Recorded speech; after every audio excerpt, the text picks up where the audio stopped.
Olá, estudantes da primeira série. Nesse vídeo nós vamos falar sobre distância de frenagem em movimento uniformemente variado, ok? Vamos lá comigo então. Então, veja essa ideia aqui, né? Então imagina que você é um motorista, ou o seu pai é um motorista, está a 110 km por hora, e uma pergunta, será que é possível determinar, por exemplo, a distância necessária para realizar uma frenagem com o tempo? Perceba esse GIF que está sendo mostrado aqui, né? Esse aqui é um sistema automatizado, né? Ou seja, hoje você já tem, por exemplo, veículos, como caminhão, nesse caso aqui, em que ele percebe que existe um perigo à frente e ele calcula, né, a distância que o veículo se encontra, né, quase o objeto de colisão. Você tem ali a questão do carro, velocidade e tudo mais, e a partir disso ele determina o tempo, né, a frenagem necessária ali, o momento exato para poder realizar uma frenagem de emergência, certo? Então, é possível? Sim. Então, antes disso, vamos definir algumas coisas. Vamos lembrar o que é velocidade. Velocidade representa variação da posição em função do tempo, o famoso deslocamento, certo?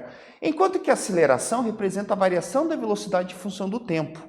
Bem, nós temos que a aceleração é medida em metros por segundo ao quadrado, enquanto que a velocidade, né, ela é medida em metros por segundo, como a sua variação.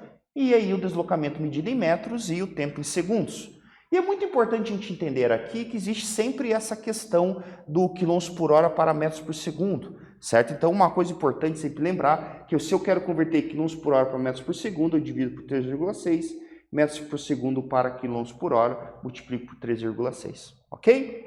Bem, então, lembrando, né, o movimento uniformemente variado é quando a aceleração ela é constante, né? E lembrando que a aceleração é a variação da velocidade pelo o tempo, certo? E aí, né, que esse sistema ele é medido, como a gente viu antes, em metros por segundo ao quadrado.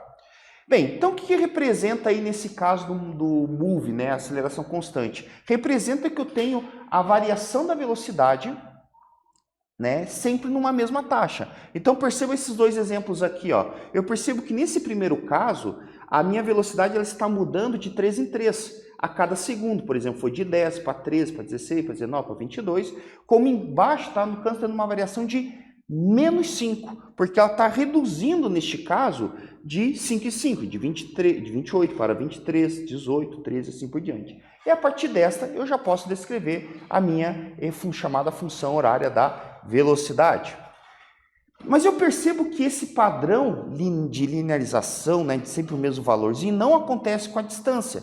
Então, se eu for observar esse desenho aqui, ó, perceba que nos mesmos intervalos de tempo, a distância percorrida acaba sendo maior. Então, se eu perceber, por exemplo, de uma variação de 20 km por hora para 40 km por hora, eu percebo que tem um deslocamento tal, e aqui de 60 para 80, eu percebo que o deslocamento é bem maior.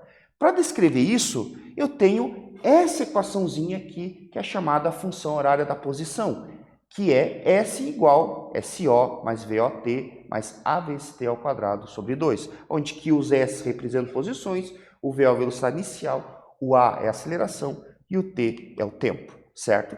E aqui nós percebemos, né, como a questão da velocidade influencia na distância de frenagem. Perceba que, por exemplo, a 30 km por hora, contando o tempo de reação que o motorista leva para percorrer, para pisar no freio, e o tempo de frenagem em torno de 14 metros. Enquanto se você tiver 80 km por hora, você demora 155 metros. Nesse vídeo, nós falamos sobre frenagem em movimento uniformemente variado. Espero que tenham gostado. Até breve.